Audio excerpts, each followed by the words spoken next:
Okay, so we call this kind of section of it crowdsourcing, because what we're doing is just as we go through Genesis at somewhat a high level sometimes, as we're covering these sections and looking at Isaac and his relationship to Abraham and all of that in the context of Jesus. So instead of going verse by verse, what do you know about Isaac? Tell me some facts. What? He had a brother. What was his brother's name? Jacob. No, that's not correct. No. Ishmael. Ishmael. Were you just testing me? You just messing with me? Seriously, we're out of the gates less than 30 seconds, and he is on me. Yeah, I'm not calling on you anymore. Okay. Yes, he had a brother, Ishmael. Anything else?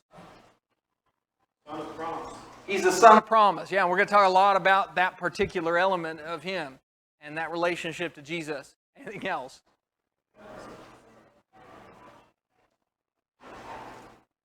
Okay, let's go with some basic facts. Who's his dad? Abraham. Who's his mom? Sarah. Okay. Who are his kids? Jacob. Yeah. And he had a brother named Esau. Okay. See, two can play at that game. I get the mic all night. Okay. So, then in regards to Isaac, what are some facts about him that are particularly surprising about his life that made him stand out from other young nomadic children? How about? Okay, that would be one. Would stand out, right? Okay, he's almost sacrificed. Any other things?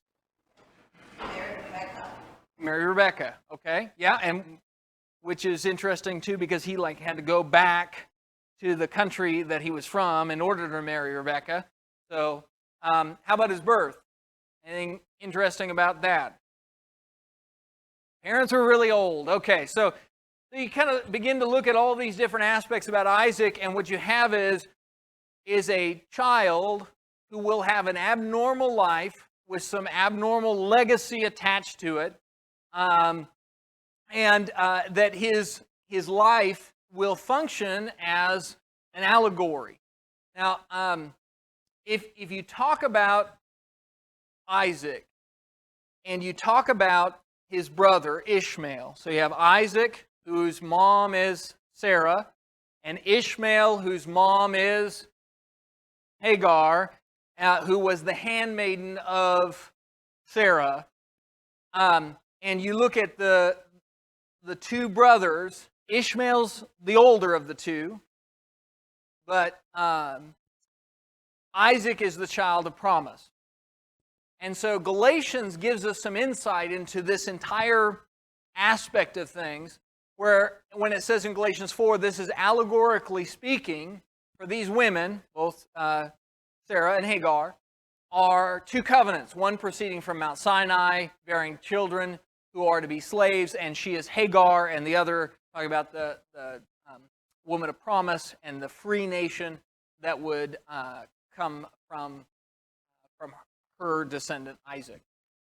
This term allegory, this idea that you can have a story that shows us a pattern of a future story that is even more valuable, because that's really the idea of an allegory, is something that you wouldn't know that the Bible was written in if the Bible didn't tell you. So this is one of those things where the Bible really helps us out by giving us some details, especially in the New Testament, that we wouldn't have otherwise.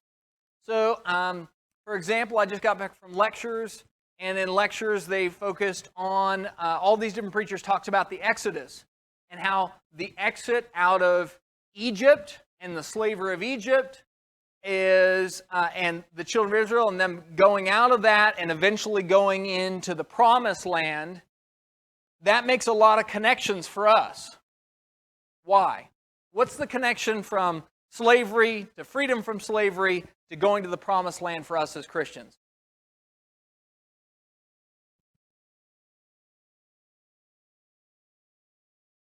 That's it, right? So we have this picture of us. We have a slavery, right, to sin. we are exiting that. God frees us from it. And then we look to the promised land of heaven that we await.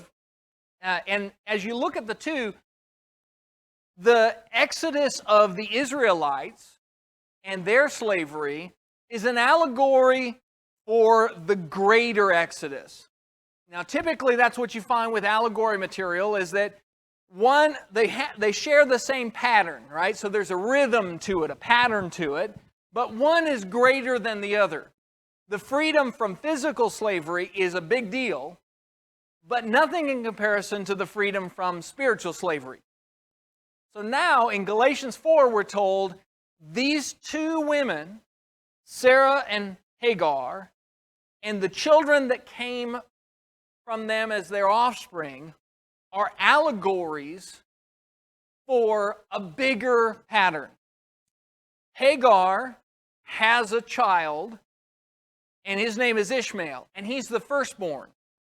So from physical standpoint, what is Ishmael entitled to? What? The birthright. Yeah, that's right, the birthright. He's entitled to the birthright, and it's also Hagar having a child is unsurprising compared to Sarah, because as was mentioned, Sarah is very old. Hagar is not.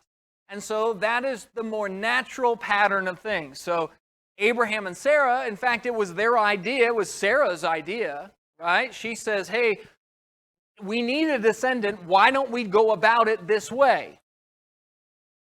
But ultimately, that child is the child of a slave and ends up being allegorically of a slave covenant. Meaning, it doesn't work out the way everybody planned, right? Everybody does what they think is a really great idea, but in the end, is Ishmael the answer to the promises and the blessing? No, he's not. On the other hand, you have Sarah, who is older and not expected to bear children. And then she has a child, and she has Isaac, and the only reason she has Isaac, and it was mentioned earlier, what's Isaac? He's the son of promise. Isaac only exists because of a promise. And we'll talk a lot about that promise, because that's the big deal. Isaac shouldn't exist at all. Logically, the idea of Sarah having a child and Abraham then having that child grow up and become a great nation does not make any physical sense due to her age, due to Abraham's age. It shouldn't happen. But it does, because God made a promise, and God follows through with that promise. So the allegory then is, you have the Jews. In the New Testament, the Jews, their big problem with the Greeks especially, was we don't let the Gentiles in. We're not going to let the Gentiles into the church because they're of the wrong heritage. Right? We're the descendants of Abraham biologically. We're that nation that should be a great nation. But ultimately, God says, I'm going to make another nation based off of promises. And it's the promises, and it's the way that Abraham reacted to the promises that matter, and the way that we react to the promises that matter. So the allegory is, when you wait and trust and just say, let's do it God's way and trust God's system, things turn out in a promised sort of way. That was true back with Isaac, and it's true today. You can either say, we'll figure it out on our own and how to get this life thing figured out, or you can trust God and trust Jesus and He'll figure it out. And so that allegory is a very big deal. Yeah.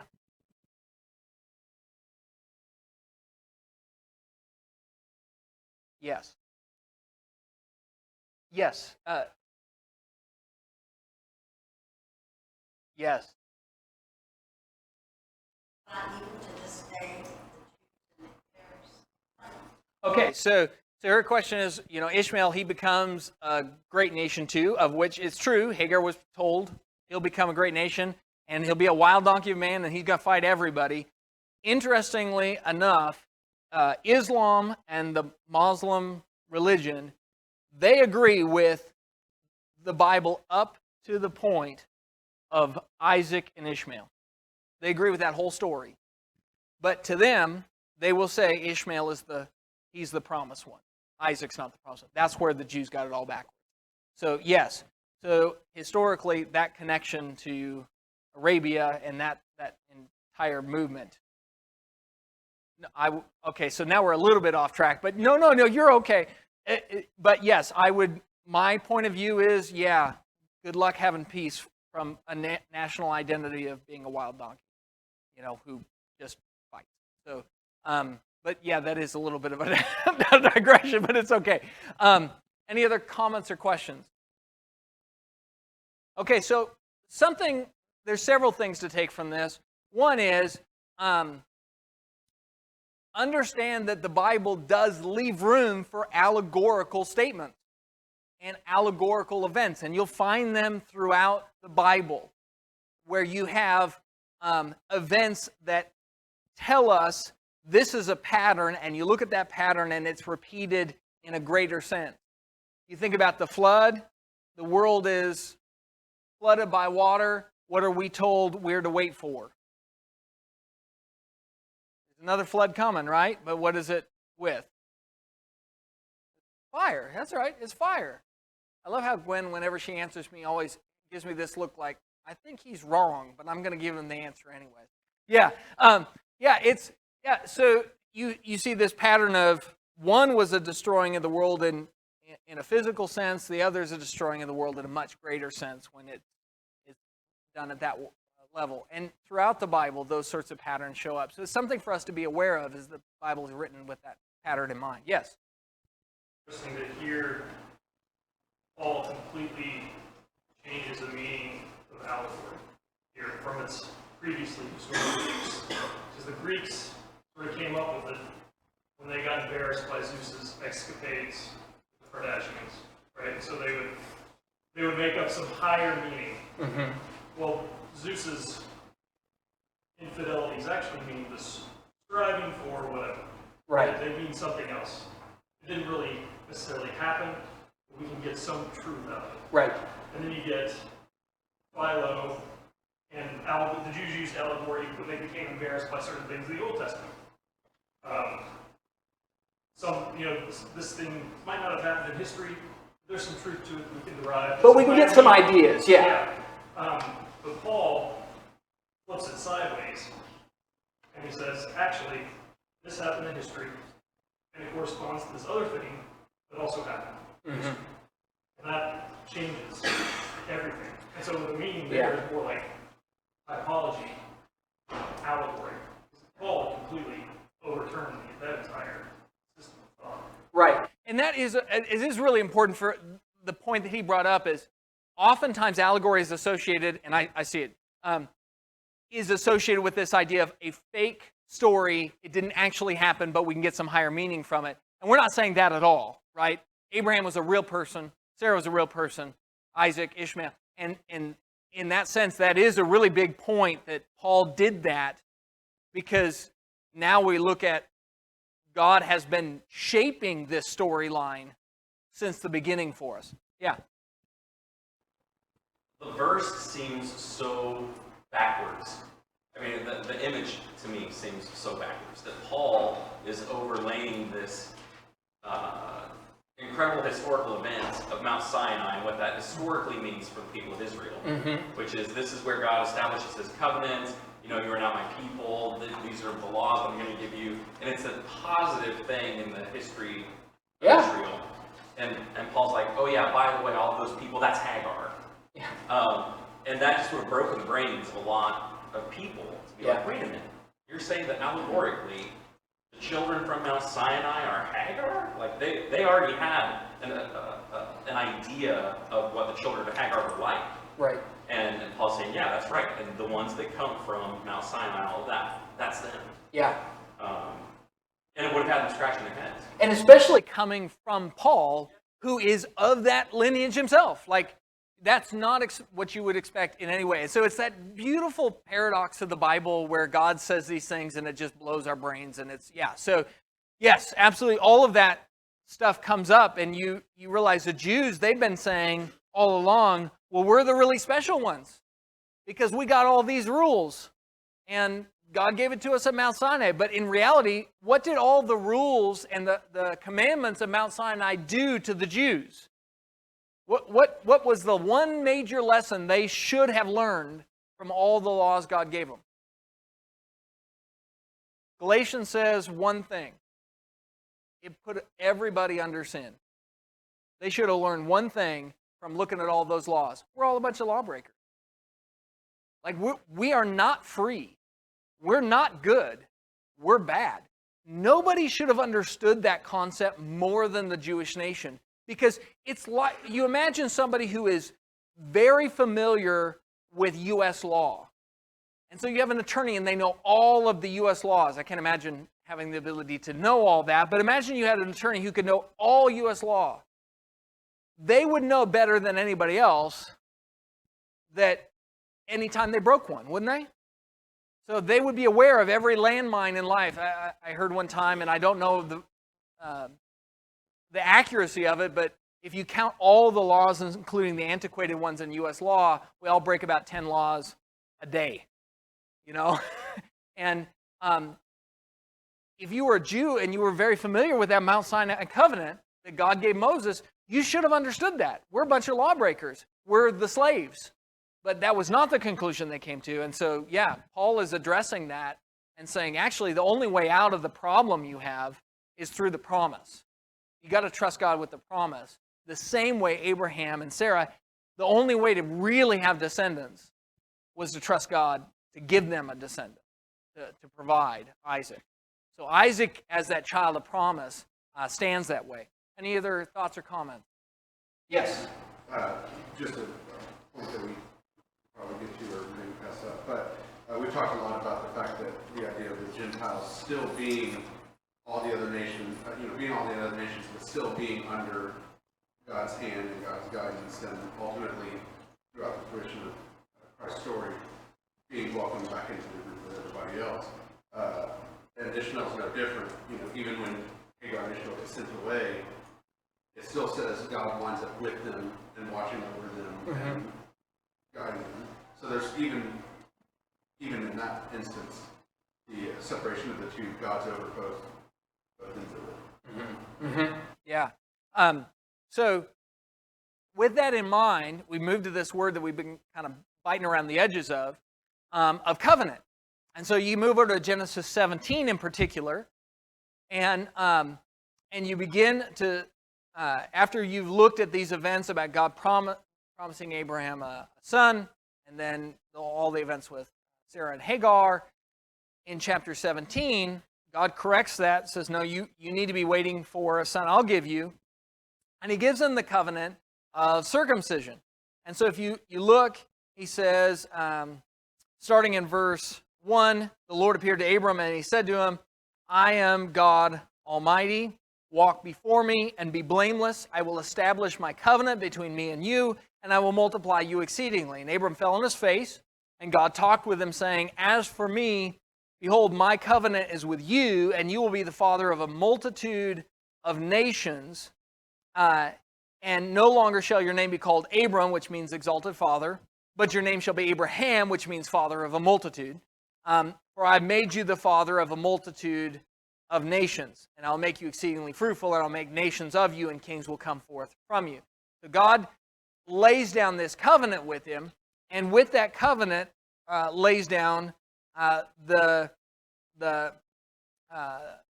rule regarding circumcision. That is the sign of the covenant. So down in verse 10, he says, this is my covenant which you shall keep between me and you and your descendants after you.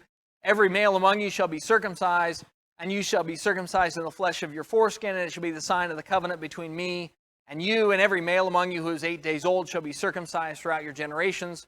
A servant who is born in the house or is bought with money from any foreigner who is not of your descendants, it goes on down and to say they need to be circumcised as well. And then it says, that person, the one who is not, shall be cut off from his people, down at the end of verse 14. He's broken my covenant. So we have this covenant of circumcision, and I will pause for a second and say, at the the class that is the 11, 12-year-olds, they are having to cover the subject of circumcision either tonight or tomorrow. So pray for the teachers who have to explain this sort of subject to little people. It's a very big deal because this circumcision of the flesh is a sign of this agreement that God has.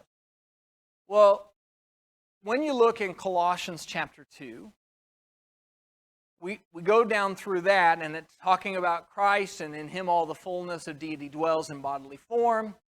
And then it goes down and begins to talk about the circumcision in light of Christ. It says, and in him you were also circumcised with the circumcision made without hands, in the removal of the body of the flesh by the circumcision of Christ, having been buried with him in baptism. So what we find is, and this comes up multiple times in the New Testament, that circumcision of the flesh was to point them to a more important circumcision, which is the circumcision of the heart, to remove the fat from the heart, to remove the hardness of heart, to follow God. And here in Colossians 2, he says, those who have been buried with him in baptism, they have the circumcision made without hands. So we understand the value of circumcision under the Abrahamic covenant and how big of a deal it was. If you weren't, you're to be cut off from your people. In the New Testament, we're now being told baptism, once again, we're looking at one that was a lower versus the more important spiritual concept. How important, if circumcision of the flesh was this important in Israel, how important is baptism for us? Right, so you make those kind of connections there to the New Testament. And then these verses here in Genesis 17 are quoted in Romans 4. So whenever you have an Old Testament section, and you can see it quoted in the New Testament. In fact, this is as a quick aside, whenever you buy a new Bible, now so there may be some Bibles you can get this with, and you can really geek out over Bibles. I don't know, Jeremy, how many Bibles do you have? Yeah, he doesn't count anymore. A number of which is not reasonable. That's the answer, right? Yeah, so that can happen. But as a general rule, most Bibles you get will, in the New Testament, as you read through it, it'll give you a reference to the Old Testament. But as you're reading through the Old Testament, it will not give you the old, say, hey, this verse is going to be quoted in the New Testament. And I don't know why they do that other than to drive me insane. So one of the first things that I do with every new Bible I get is I take every Old Testament verse and I put a citation next to it as to where it shows up in the New Testament. Because those connections, you want to go both directions, right? You don't want to just be reading the New Testament and think about the Old Testament. You want to be reading the Old Testament and be thinking about the New Testament. So just as a quick aside. But here in Romans 4, these statements made in Genesis 17 are quoted. And the whole point of it is talking about it's by faith. For this reason, it is by faith, in order that may be accordance with grace. Why was Isaac born? What did Abraham do that was so smart that led to the birth of Isaac in Abraham's old age? That's it. Listen to God. That's the only thing, isn't it? I mean, you can't say there was any sort of clever planning or thinking that he had done that led to this whole process. It was by faith. He heard what God said. He trusts what God says. And then through the grace of God, he's given a child in his old age. And so get down to that second paragraph there, as is written, a father of many nations have I made you in the presence of him whom he believed, even God who gives life to the dead and calls into being that which does not exist. So you think about this idea here. Here's another theme within the Bible that God takes in, and with Abraham and Sarah, there should not come life from that union at this stage of life. Right? There's the idea of Sarah, her womb being as good as dead, as well the scriptures put it. And yet, God took a dead womb and brought life from where there should not be life. And so Isaac, in a sense, is raised from the dead. And you kind of see that twice with Isaac, don't you? once at his birth, and the second time you see it when he is sacrificed, and the knife is held above him, and yet God provides. And so this pattern with Isaac is God providing and God giving life where there shouldn't be life. And you begin to see the connections to Jesus, right? Yeah. I wondered why God waited till he's 100 years old to make it a miracle. I think that that's exactly what it is. I think the whole point of it is that there would never be a point where Abraham would say, I earned this. It was all the promise of God. We have other examples of things like this where God waits longer than what is reasonable. Gideon is a great example of that, right? So Gideon has this army, amasses the army, and then what does God say? Send them home. Too many people, right? If you go to battle with this many people, you might end up saying, we did this on our own. We were just really Navy SEAL type heroic. Send them home. I don't want that many people going to battle. I don't want any question in your mind it was me and me alone. So I think that's exactly the reason with Abraham. The promise and that it would be by faith and there would be that connection. Anybody else have any other thoughts or comments? So as we progress through, that statement made in Genesis 17 becomes a very big deal. And then we look at another New Testament passage. We look at Romans chapter 9. And he says, it's not as though the word of God has failed, for they are not all Israel who are descended from Israel, nor are they all children because they are Abraham's descendants, but through Isaac your descendants will be named. That is, it's not the children of the flesh who are children of God, but the children of the promise. If you started naming the descendants of Abraham, you could name everybody who was born of the lineage of Isaac. You could go Abraham, Isaac, and Jacob and continue on that way. But if you looked at Ishmael and his children and offspring, could Ishmael make a decent argument that he also is a descendant of Abraham? Yeah, right? Same family tree, right? So when we talk about the idea of you're saved through Abraham, which was the way the Jew thought of it, we're saved through Abraham. Well, if that's true, then it's not just Israel, it's also Arabia, it's also all these other descendants that come from it. In fact, you win again. It's not just Abraham, Isaac, and Jacob. Jacob had a brother, Esau. Esau became a great nation. What's the name of that nation? Edomites. That's right. You have the Edomites. So why aren't the Edomites counted as the descendants of Abraham? Because they also are the descendants of Abraham, aren't they? The point is, through Isaac your descendants will be named. It's about the promise. God promised. So the children that matter are not of Abraham's physical DNA, but of the children of promise are those who, like Abraham, trust the promise. And the promise to Abraham was that in your seed, all nations will be blessed. That seed is Jesus, and all those who listen to the King, who is the King with a promise, will be saved. So you begin to put these pieces together. When you put the Old Testament story together with the New Testament, you start to see all along God's been teaching you the same thing. The salvation by faith and salvation by grace and salvation through a God that's merciful and trusting His promises.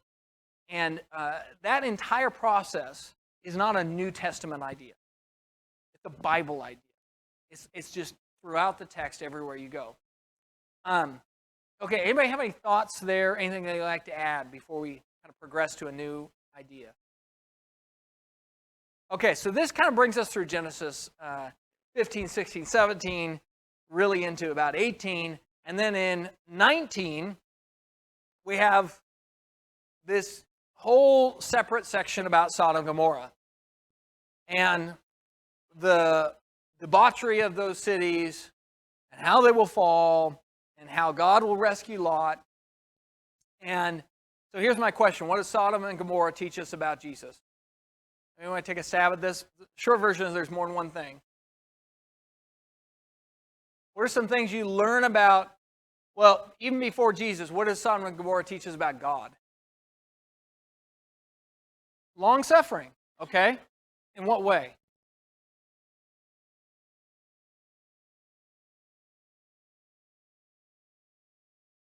Okay, so yeah, Abraham has that conversation, and God says, no, even if I find this few, I'll save the city. So the long-suffering of God is something that you find out about. Anything else?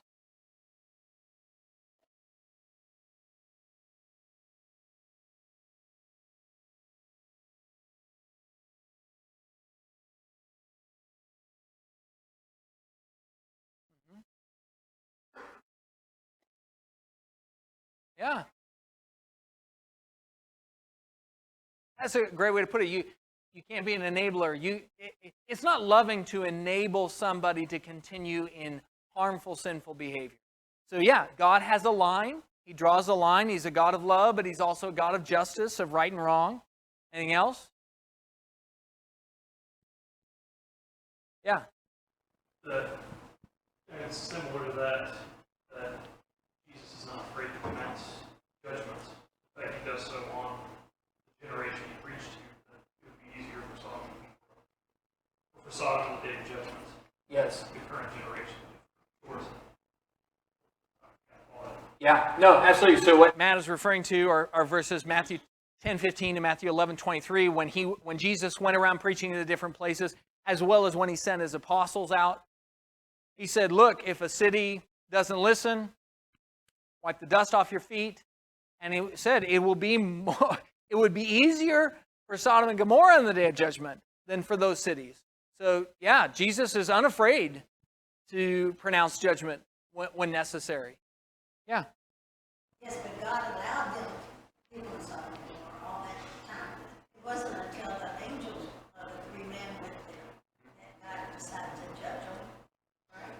Well, in terms of like the patience of God, and yeah, God gave them time, right? That didn't happen overnight. Sodom and Gomorrah were not immediately bad. It was the wickedness. Maybe let me make sure I understand what you're saying. God lets wickedness exist for a while? Yeah, that all along they was obviously doing what they were doing. Mm-hmm. But then when the people went there to see Lot, angels were there. Mm-hmm. Yeah. There were three that saw Abraham, and two of them went to Sodom and Gomorrah. Yeah. With them. And then because of that, God's going to... Yeah, there was a line. Yeah, that was right. So God allowed the wickedness to exist until that, and there was a line, and when you hit that line, and which brings back to that idea that we talked about earlier, there is a line, and also God's not bluffing, right? Was that the one you were thinking of? God's legit when God's not playing a game of scaredy cat, where He just tries to scare you into changing, but He would never actually follow through on that. The things that God says, it's impossible for God to lie. Sodom and Gomorrah tells us there is a judgment coming, and it is very real, and God will follow through with it. Yeah. Discussing the last topic, promises. It's both ways. The promises that I make about the good stuff, I will keep true. You can guarantee that. But by token, the promises that I make about the judgments that I'm going to bring, the wrath that I'm going to bring. If you know I'm bringing the good, you have to trust I'm going to bring the bad. Right. Yeah, no, promises do cut both ways, right? If you're within the blessings of the promise, wonderful. But if the promise says the blessings belong here and you're out there, I mean, that comes with the territory. Yeah. You're kind of at a Mount Ebal, Mount Gerizim sort of situation there. Yeah. God knows how to deliver the righteous out of temptation. Mm-hmm. Yeah. So now you start moving to the New Testament verses there where it references that. Look, one of the people we haven't really talked about yet is God did save Lot. Right? So no matter how bad it got, God pulled Lot out of that, and He recognized it. And that should remind you of another pattern that we've already covered in the book of Genesis, where God destroys a whole bunch of people but saves a couple that He saw. Who's that? Yeah, it's knowing the flood, right? You know, we saw the same pattern, so we're just seeing it now in cities versus at a global scale. Yeah. Correct. Not anymore. It doesn't matter if it was 5 days or 20 years. God was going to allow judgment to come on his terms. Mm-hmm. So what was happening was happening. Yep. And when he was tired of it, he was going to act upon it. Yep, absolutely. So his timing, and we shouldn't confuse God's timing with laziness or forgetting about it, right? It's yeah. Yep. His terms were his. I'm not saying, okay, again, I'm still going through my learning of things, but his timing, good or bad, or how he goes through things, whether marriage trials, good or bad, his timing of judgment is going to come not on laziness, but on his Yeah. whatever trials anyone can do. Not even now, everything that we're going through, not to say that it's good or bad, but it's on his timing. Right. It's not, God doesn't forget, he just has a plan. Yeah. And that whole process of always learning, yeah, welcome to the club. I'm in that same boat. We're all doing the same thing. Anybody have any other thoughts? Okay, so those particular, oh, yes.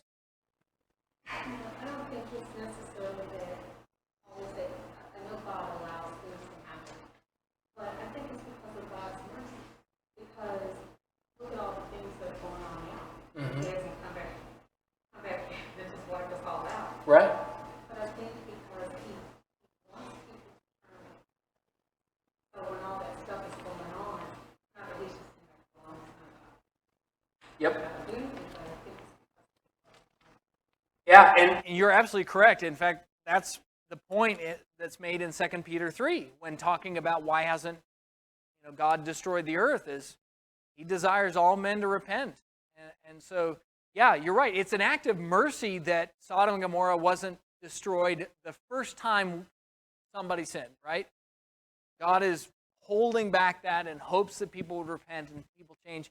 And even though the end result was all but Lot didn't, right?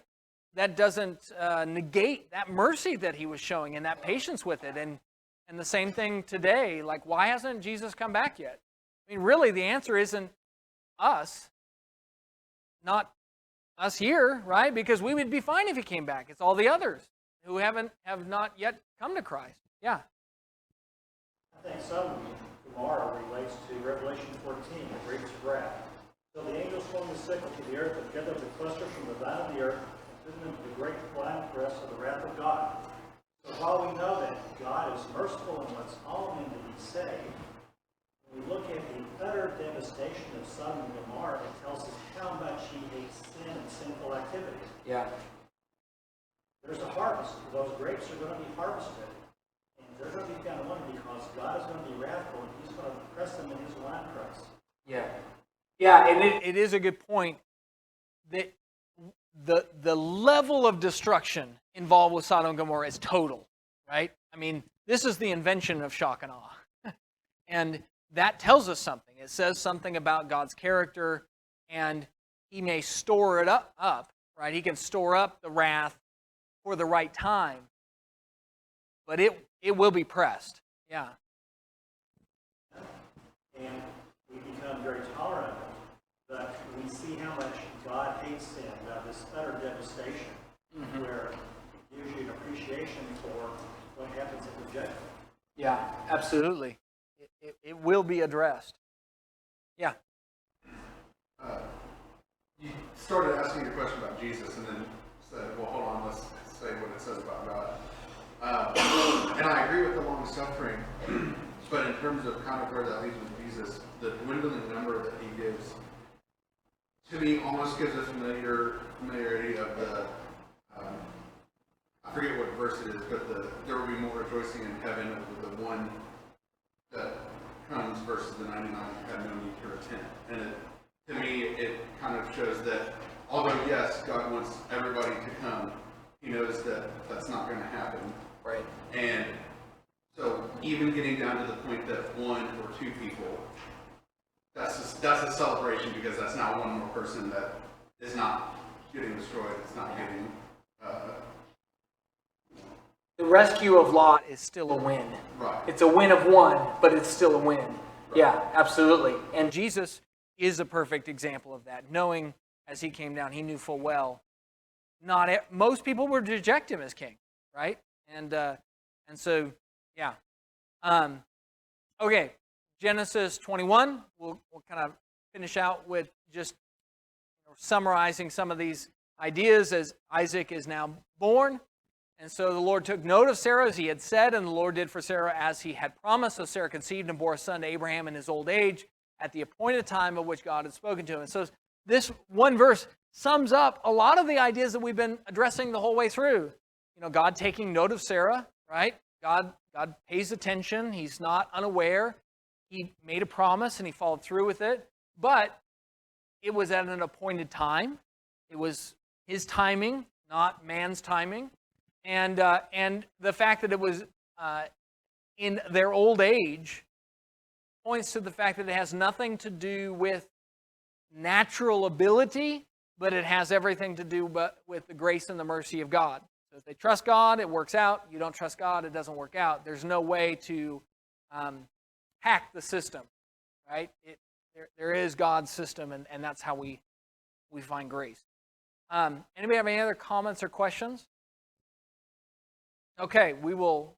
Oh, yep. Sorry. Back on the allegory part. Uh-huh. So when God used the allegory, did he?